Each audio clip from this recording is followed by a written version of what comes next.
Hey friends, welcome back to my channel. कैसे हैं आप सब? I hope you all are doing well. तो फ्रेंड्स, जैसा कि आप लोगों को पता है कि टीआरई 3 का एग्ज़ाम बहुत कम टाइम रह गया है उसके एग्ज़ाम में। तो फ्रेंड्स, आप लोग भी बहुत अच्छे से तैयारी कर रहे होंगे और मैं भी लगी हुई हूँ तैयारी में। लेकिन फ्रेंड्स, बहुत ज़्यादा टेंशन हो रही है, बहुत ज़्यादा। जैसे-जैसे एग्ज़ाम का डेट नज़दीक आ रहा है ना, वैसे-वैसे बहुत ज़्यादा टेंशन हो रहा है। और मेरी तो ये हालत है ना कि मेरे घर में शादी है और मैं उस शादी को इतना अटेंड करने का मतलब बहुत ज़्यादा मन है, लेकिन मुझे लग नहीं रहा है कि मैं अटेंड कर पाऊँगी। 15 तारीख को रिसेप्शन है और 12 तारीख को 11 तारीख को शादी है। लेकिन पता नहीं क्या होगा। लेकिन फ़िलहाल मेरे लिए सबसे ज़्यादा इम्पोर्टेंट एग्ज़ाम है, तो मैं उसी की तैयारी में अभी लगी हुई हूँ। जैसे कि आप लोग देख सकते हैं, मैं अभी मतलब नींद भी पूरी नहीं ले पा रही हूँ और बाल वगैरह भी 2-2 दिन तक मैं बना नहीं पाती हूँ, ऐसी कंडीशन हो गई है। और मुझे लगता है कि ऐसा ओनली मेरे साथ नहीं, सारे स्टूडेंट के साथ भी ऐसा ही हो रहा होगा।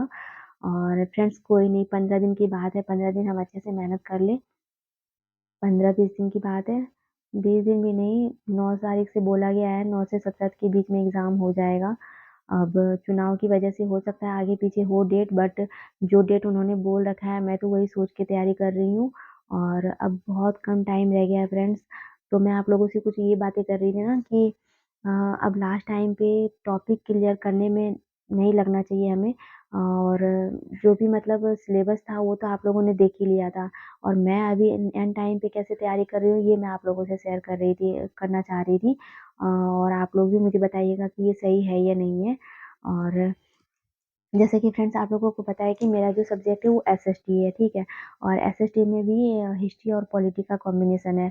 तो मैंने क्या कर रखा है ना कि मैंने कोर्स तो परचेज़ किया है, बट मैं कोर्स में इस बार टाइम नहीं दे रही हूँ इतना ज़्यादा।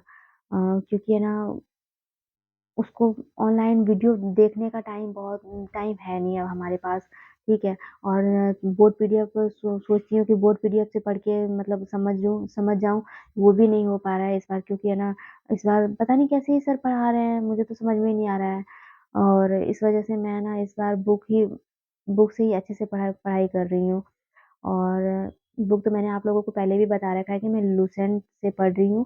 लूसेंट से पिछली बार बहुत ज़्यादा क्वेश्चन आए थे। मैं आपको अभी मतलब मैं अभी दिखा नहीं पाऊँगी ऐसे तो। बाकी इसमें ना फ्रेंड्स, मैंने जो बहुत हाइलाइट कर रखा है, जो-जो क्वेश्चन मतलब टीआरई 2 में भी पूछा गया था, इससे बहुत सारे क्वेश्चन थे, ठीक है? तो मैं ना लूसेंट से पढ़ रही हूँ। और बाकी जो एनसीईआरटी बुक है वो सब का जो पहले से नोट्स मैंने बना रखे थे वो सब। और दूसरी बात मैं ये कहूँगी आप लोगों से कि अब एंड टाइम पे होता है ना, स्टूडेंट को बहुत ज़्यादा टेंशन लगा रहता है कि कितनी पढ़ाई हुई है हमारी, कितनी नहीं हुई, कितना तैयारी हुआ है, नहीं हुआ है। तो उसके लिए फ्रेंड्स, वो आपको कैसे पता चलेगा?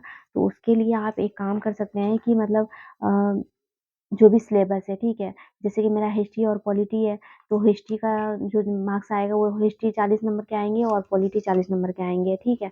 तो उनको मैंने ना जितना सिलेबस है, सिलेबस में जो-जो टॉपिक दे रखा है, जैसे हिस्ट्री में हो गया एंशिएंट हिस्ट्री, मिडाइवल और मॉडर्न, ठीक है? तो तीनों का मैंने टॉपिक लिख रखा है अच्छे से। टॉपिक लिख के, जैसे कि ये देखिए, मैंने ऐसे टॉपिक लिख रखा है, ठीक है?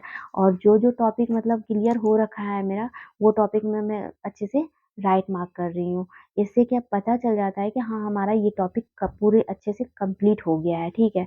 और उसके बाद जो मॉक होता है वो तो मैं कर ही रही हूँ। और इससे क्या है ना, पता चलता है कि हाँ, हमारा ये टॉपिक कंप्लीट हो गया है। नहीं तो फिर पूरा मिक्स हो जाता है ना कि क्या पढ़ना है और क्या नहीं पढ़ना है, क्या पढ़े हैं और क्या मुझे पढ़ना है, ये समझ में नहीं आता है। इसीलिए एक बार आप टॉपिक लिख लीजिए और लिखने के बाद जो टॉपिक आपको अच्छे से मतलब कंप्लीट हो गया है ना, उस टॉपिक को अच्छे से राइट मार्क कर लीजिए। इससे आपका कॉन्फिडेंट भी बूस्ट होगा कि हाँ, आपने है ना इतनी तैयारी हो गई है आपकी। ऐसे कीजिएगा तो आपको पता चल जाएगा कि आपकी तैयारी कितने परसेंट हो रखी है। तो इस तरह से मैंने भी बना रखा है सबका। और ऑलमोस्ट मेरा सारा हो गया है, बस मुझे मॉक मिलाना है। लेकिन उसके लिए प्रैक्टिस सेट मैंने ना ऑर्डर कर रखा है, अभी 10 दिन हो गया और आया नहीं है फ्रेंड्स बुक। उस वजह से भी मैं बहुत परेशान हो रही हूँ। मुझे इतना गुस्सा आ रहा है ना कि पूछो मत। एक तो इतना कम टाइम मिलता है तैयारी के लिए और उसमें भी बुक वगैरह भी लेट ही आता है। और बुक ऑर्डर किया है तो 10 दिन हो गया, अभी तक आया नहीं है। पता नहीं कब आएगा और कब उसमें से सेट मिलाऊँगी। तो ये है। और बाकी जो यूट्यूब पे मुझे जितना मिल पा रहा है उतना मैं यूट्यूब से मतलब मिला लेती हूँ क्वेश्चन वगैरह। और जो भी टॉपिक होता है उसे मैं कोशिश करती हूँ करने की। और रही बात फ्रेंड्स, काफ़ी सारे कमेंट आ रहे थे मेरे वीडियो पे कि कैसे तैयारी करें, बच्चे हैं, बच्चे के होते हुए कैसे तैयारी करें और फैमिली मेंबर में कोई सपोर्ट नहीं कर पाता है। तो फ्रेंड्स मैं आप लोगों से यही कहूँगी, सपने अगर आपने देखे हैं ना, तो उसे पूरा करने की ज़िम्मेदारी भी आपकी है। किसी के भरोसे आप अपने सपने को पूरा नहीं कर पाइएगा, ठीक है? जो मतलब आपको मैं क्या ही बताऊँ, मेरी भी मतलब है, मेरी बेटी है, मैं भी ससुराल में रह के तैयारी कर रही हूँ और सब कुछ देखते हुए मुझे तैयारी करना पड़ रहा है। तो फ्रेंड्स मैं कैसे कर रही हूँ? कुछ चीज़ों को इग्नोर कर रही हूँ, ठीक है? अगर कोई आपको कुछ बोल रहा है, तो उसको उन बातों को अभी ध्यान मत दीजिए उन सब बातों को और अपनी पढ़ाई में लग जाइए। बच्चे को है, तो अगर दिन में आप काम कर रही हैं, तो अपने आप को उतना ही थकाइए जितना में आपका मतलब पढ़ाई डिस्टर्ब ना हो, ठीक है? अगर दिन में आपको नहीं हो पाता है, तो पूरी रात जग के कीजिए फ्रेंड्स, लेकिन कीजिए। ये मौका अगर हाथ से चला गया ना, तो फिर मुझे नहीं लगता है कि दोबारा मौका मिलेगा। और पता नहीं क्या है इस बार 3 अटेम्प्ट 5 अटेम्प्ट की बात चल रही है, पता नहीं इस बार लास्ट ऐसा ना हो कि हम लोगों को लास्ट मौका हो। और ये सच में मेरा भी तीसरा बार एग्ज़ाम है फ्रेंड्स।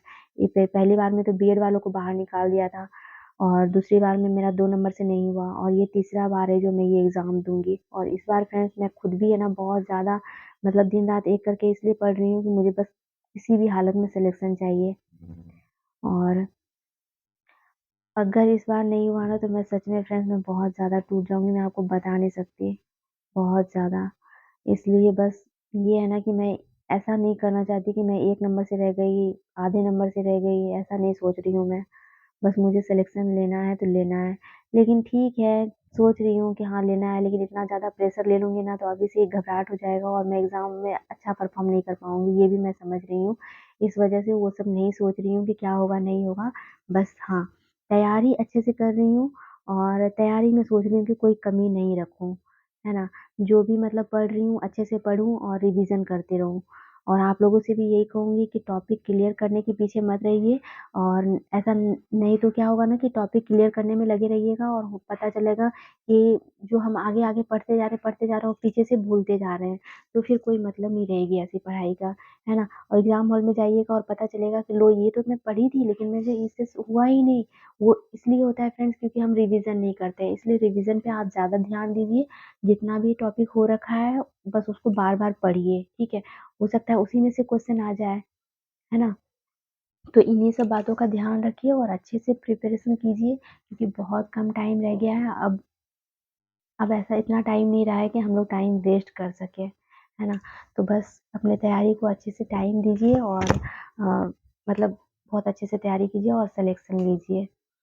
और मैं इतने दिनों से वीडियो इसलिए नहीं बना पा रही थी फ्रेंड्स क्योंकि मुझे भी पढ़ाई करनी होती है, ठीक है? और सही बात है पढ़ाई करो और यूट्यूब पे वीडियो बनाओ तो फिर दोनों काम एक साथ नहीं हो पाएगा ना। इसलिए मैं ना वीडियो वगैरह छोड़ रही हूँ और नहीं बनाती हूँ क्योंकि मुझे अभी पढ़ाई करनी है।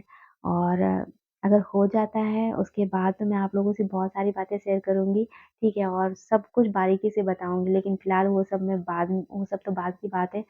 और अभी मैं तैयारी कर रही हूँ और देखती हूँ क्या होता है इस बार।